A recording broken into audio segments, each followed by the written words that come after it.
그 다음에 보증금의 반환 확보, 뭐 제일 중요한 건 또 우선 면제권인데,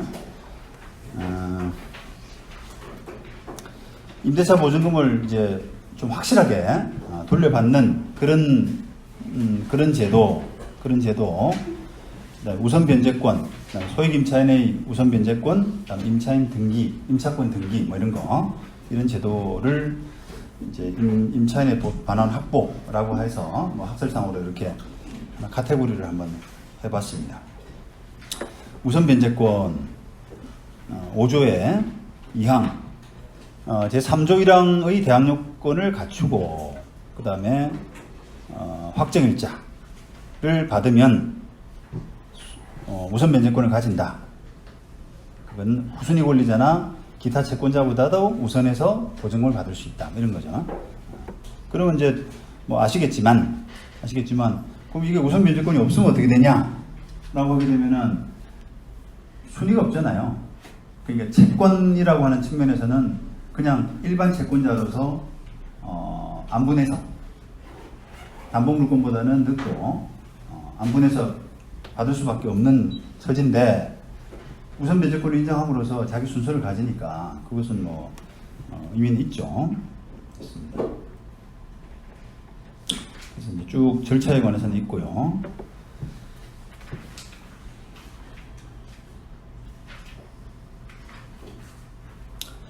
자, 이게 이제 이제 경우에 따라서 뭐 세입자가 어떤 들어갔는데 전입신고하고 사업자 등록하고 그다음에 확정일자 받고 이렇게 들어갔는데 뭐 대항력이 있을 수도 있고 대항력이 아무리 선순위가 없어가지고 경매에서 대항력이 있을 수도 있고 또 우선 변제권도 또 있을 수도 있는데 대항력이 또 없는 그러니까 선순위 뭐 담보가 조금 있는 상태에서 또 들어가게 되면 경매 들어갔을 때 대항력은 또 없지만 그 자기 순서에 따라서 우선 변제권을 또 가지는 이런 이제 다양한 경우들이 있잖아요. 그래서 그게 제가 옛날 공부할 때는 뭐 굳이 뭐 대항력만 인정해 주면 되지 뭘 또 우선 변제권까지 이렇게 생각했었는데 그게 아니더라고요.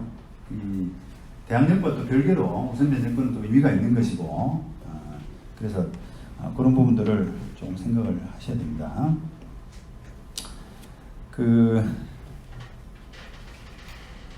주택임대차보법은 아까 말씀드린 것처럼 원래 생겨날 때부터 태생부터 보증금 규모에 불구 관계없이 다 이제 주임법을 적용받는 그런 구조지만 상임법은 환산보증금 기준으로 보호 여부를 좌우했거든요. 그런데 안타깝게도 2015년 5월에 환산보증금을 초과하는 계약이라고 하더라도 대항력을 인정해주는 반면에 우선 변제권은 인정이 안 되고 있어요. 아직까지. 그러니까 다시 말하면 우선 변제권은 여전히 2015년 5월 법 개정에도 불구하고 환산보증금 이하의 임차인에 대해서만 적용되는 제도가 적용될 수밖에 없는 그런 지금 한계를 두고 있습니다.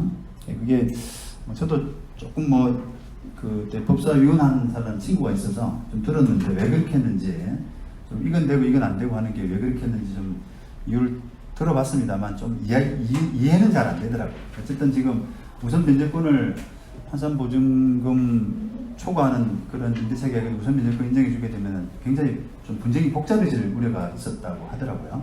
그 친구 말로는. 그 때문에 어쨌든 지금 안 되고 있고요. 법은 그 2조 아까 적용 범위에서 3항 보시면은 5조가 없죠, 그죠? 우선 변제권이 5조에 관한 부분인데 5조가 없습니다. 1항 단서에도 불구하고 이래가지고 그 부분이 5조가 빠져 있어요 지금. 그렇게 해서 지금 빠져 있는 것이고. 그래서 여전히 이제 그 환산보증금 넘어가면 우선 변제권을 갖추려 그러면 자기 보호조치, 보호장치를 따로 하셔야 돼요. 전세권, 그다음에 저당권 이런 걸 해가지고 순위를 지키는 임대차 보증금 반환 채권에 관한 순위를 지키는 자기의 노력, 별도의 노력 이런 부분들이 전세권이나 저당권으로 이루어져야 된다라고 하는 겁니다. 그 다음에 우선 변제권 갖추려면은 대항 요건을 갖추고, 그 다음에 이것이 계속 존속돼야 된다. 아까 말씀드렸죠? 대항 요건이 취득 요건일 뿐 아니라 존속 요건이기도 하다라고 하는 것은 여전히 우선 변제권에서도 동일한 것이고요. 그래서 중간에 폐업하면 안 돼요. 중간에 상인법 같은 경우는 사업자 등록인데 폐업하면은 그게 우선 변제권 인정받을 수 없는 거죠. 대항력도 인정받을 수 없을 뿐더러. 그 다음에 마찬가지로 언제까지 해야 되느냐라고 하는 것은 배당 요구 종기까지 그렇게 계속 유지되고 있어야 된다. 사업자 등록이 똑같은 주택임대차보호와 똑같습니다. 그 다음 확정일자를 받아야 된다. 근데 확정일자란 것이 그 증서에 대해서, 어떤 증서에 대해서 그 작성한 일자, 확정 일자잖아요. 그죠? 작성한 일자에 대해서 완전한 증거가 될 수 있는 것으로 법률상 인정되는 일자를 말한다. 라고 있죠. 확정일자.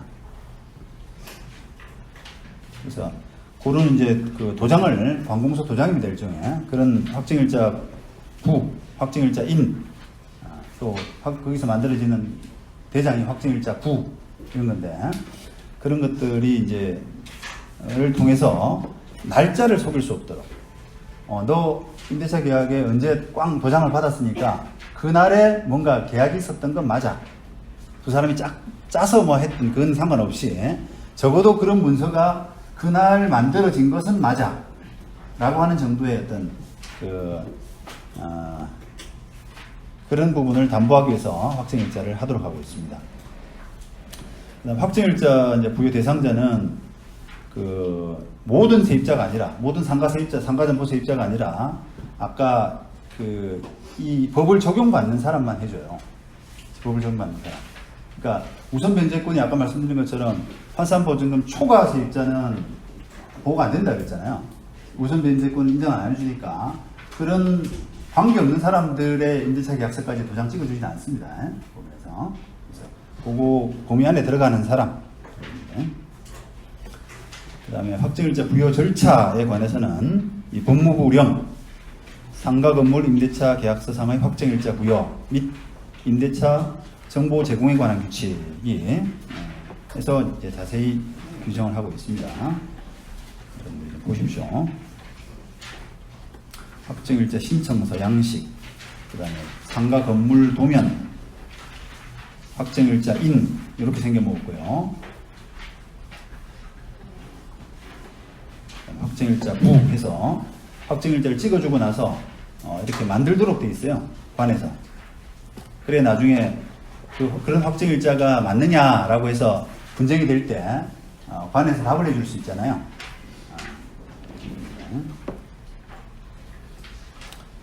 그 다음에 이제 확정일자 해두고 관에서 정보를 관리하기 때문에 그것을 이제 이해관계인에게 이렇게 정보 제공하는 그런 절차도 두고 있습니다.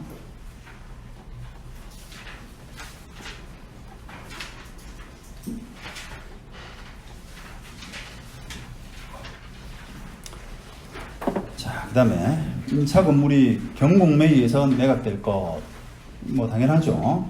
뭐 매매됐는데 우선 변제권 요청할 수는 없잖아요. 그죠? 매매됐다고 해서 바뀐 소유자한테 뭐 우선 변제권 행사해서 뭐 그런 하는 계제가 아니죠. 우선 변제권이라고 하는 것은 경공매 절차에 따라서 그래서 내가 배당받을 때 그 지위를 이제 보장받는 거기 때문에 당연히 절차가 경공매 절차로 이제 매각될 것 이것이고, 그다음 또 배당 요구나 우선권 행사, 신고 이런 것들은 당연히 해야 될 것이고요. 그걸 안 하게 되면은 이제 권리가 없어요. 배당 요구를 안 하게 되면은 배당 못 받거든요. 절차상으로. 민사집행법, 그 다음에 국세징수법 이런 데 따라서 배당 요구 또는 배분 요구 이런 것들이 있어야만 배당을 해준다라고 하고 있습니다. 만약 배당 요구를 안 했다라고 하면 자기가 배당을 했더라면 누가 제대로 받았는데 그 배당을 제대로 자기가 배당 요구를 안 해가지고 누가 뒷순위가 받아갔다. 라고 했을 때 그거 받아간 사람 상대로 부당이득 반환 청구 그건 안 된다는 겁니다. 그건. 왜냐? 네가 안 해서 네가 권리를 행사 안 해가지고 뒷사람이 받아간 것은 적법한 절차에 따라서 받아간 것이다. 그게 법률상 원인 없이 받아간 것은 아니다. 이렇게 해서 부당이득 반환 논리를 반환이 안 된다는 겁니다. 그게 98년도 대법원 판결이고요. 그 다음에 2007년도 대법원 판결은 자 배당 요구를 했다. 근데 배당 못 받았다. 그죠? 배당 법원에서 배당 요구했는데도 넌 배당 뭐 예를 들면 허위세입자 같아, 가짜 같아.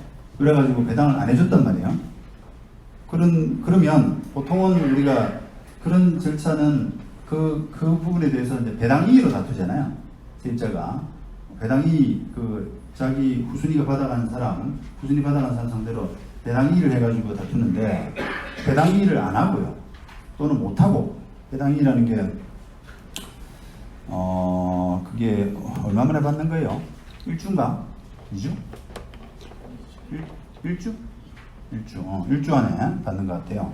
그 안에 배당이 소송을 하고 소재기 증명원을 경매법원에 내야 되는데 그 절차를 깜빡 놓친 겁니다.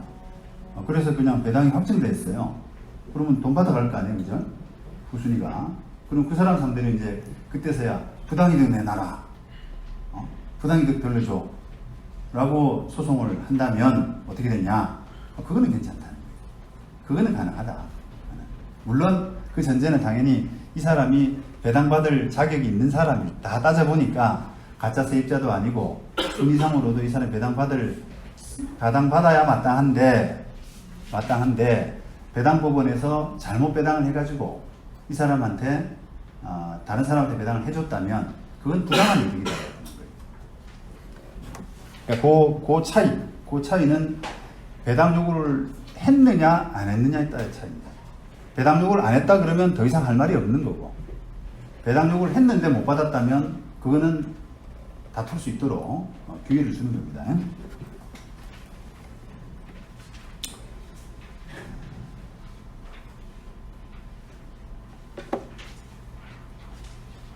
그 다음에 2014년 판결도 다 비슷한 거고요.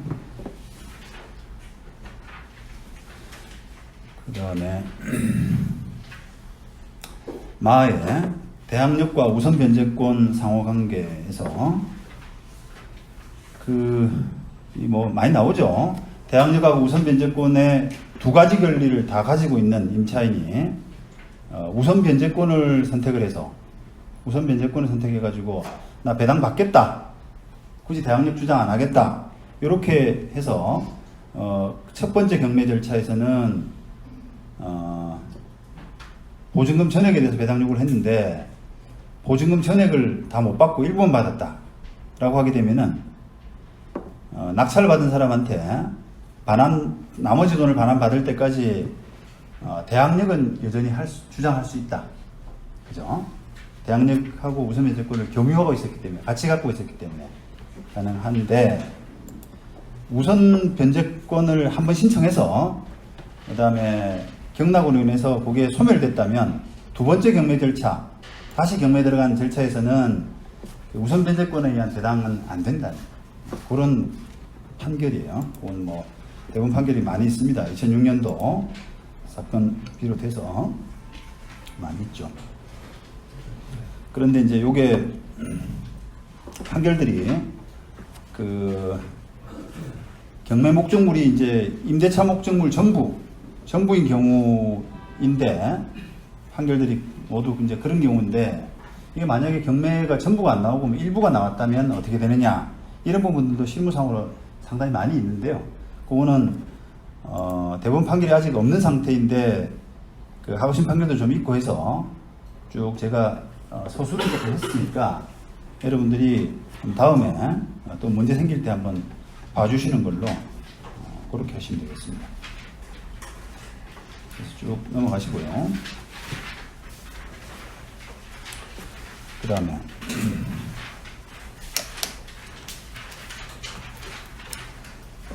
우선 변제 순위 동순위 권리자나 그 밖의 일반 채권자보다 우선해서 보증금을 변제받을 권리가 있다. 이렇게 이제 규정을 하고 있는데, 일반적으로는 약간 추상적이긴 하죠. 근데 일반적으로는 해석상 그냥 담보물권, 특히 이제 저당권하고 비슷한 지위를 가진다라고 해석을 하시면 돼요. 그래서 92년도 판결 같은 경우도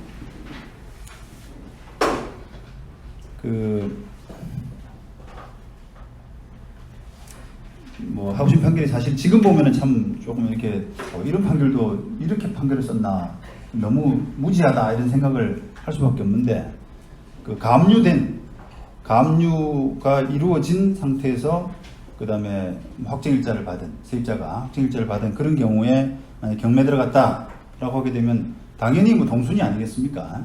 당연히 세입자 가압류가 먼저 된 가압류하고 그 다음에 담보권자 저당권하고 동순위듯이 그 세입자하고 가압류는 동순위인데, 그걸 그 원심은 세입자가 선순위 더 배당을 받는다 이런 식으로 판단을 했어요. 그래서 그거는 이제 깨져버렸고